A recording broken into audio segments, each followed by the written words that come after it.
Halo, Assalamualaikum teman-teman. Nah, di pertemuan kali ini saya akan membahas mengenai kerangka kerja kebijakan moneter Islam.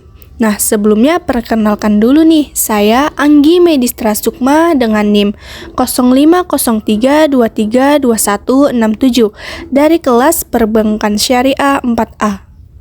Terus simak video selanjutnya ya guys. Nah, pertama kita perlu tahu nih teman-teman, apa sih pengertian kebijakan moneter itu? Jadi teman-teman, kebijakan moneter adalah kebijakan ekonomi yang dijalankan oleh bank sentral suatu negara untuk mengatur jumlah uang beredar dan tingkat suku bunga guna mencapai stabilitas ekonomi, seperti mengendalikan inflasi, mendorong pertumbuhan ekonomi, dan menjaga kestabilan nilai mata uang. Nah, teman-teman, ada juga nih instrumen kebijakan moneter Islam. Yang pertama itu instrumennya yaitu berbasis bagi hasil atau profit and loss sharing. Yang kedua, sertifikat investasi syariah seperti sukuk bank sentral. Nah, yang ketiga itu ada zakat, infak, dan wakaf produktif. Nah, yang keempat itu penetapan rasio GWM syariah yaitu giro wajib minimum. Nah, yang terakhir ada moral suasion, yang artinya himbauan moral. Nah, selanjutnya itu ada transmigrasi kebijakan moneter dalam Islam. Selain pendekatan konvensional yang telah lama diterapkan di berbagai negara, kajian mengenai mekanisme transmisi kebijakan moneter dalam sistem ekonomi Islam juga terus berkembang, teman-teman. Nah, kajian ini bertujuan untuk memperkaya teori ekonomi Islam, khususnya dalam bidang kebijakan moneter.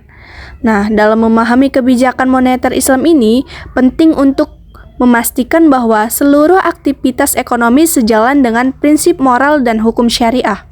Kepatuhan terhadap prinsip-prinsip ini merupakan kunci utama dalam mewujudkan tujuan ekonomi Islam, yakni tercapainya keadilan dan distribusi kekayaan yang merata di antara seluruh lapisan masyarakat. Nah, adapun prinsip ekonomi Islam terkait kebijakan moneter.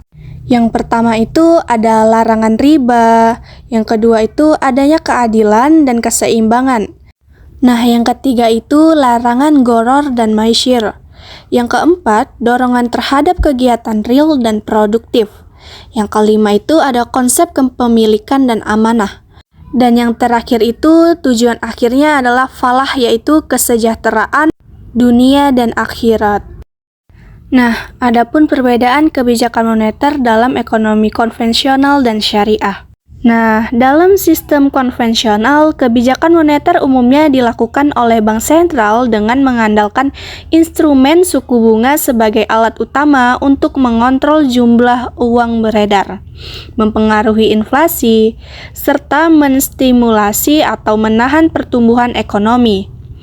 Tujuan utamanya yaitu cenderung bersifat makroekonomi sekuler, seperti stabilitas harga, pertumbuhan ekonomi, dan lapangan kerja, yang semuanya itu diarahkan untuk tercapainya efisiensi pasar dan keseimbangan ekonomi tanpa mempertimbangkan nilai-nilai moral atau keadilan sosial. Sementara itu teman-teman, kebijakan moneter dalam sistem ekonomi Islam dijalankan berdasarkan prinsip-prinsip syariah yang melarang riba dan menekankan keadilan, kemaslahatan umum, serta distribusi kekayaan yang merata.